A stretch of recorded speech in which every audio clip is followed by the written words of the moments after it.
on ide, ale pozerá sa, že či... Ale bez plynu, však nevidíš? Bez plynu nevíš tie nohy? Choď za autom!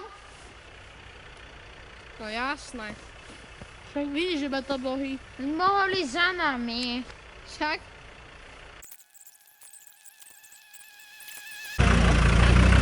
To sa jazdí do vrchu. Dobrý si, dobrý. Netreba ani plyn.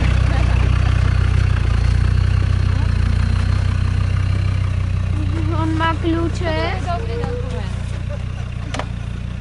Ja ti nevím, ono to tak nejak samo jede. Si to pokazené.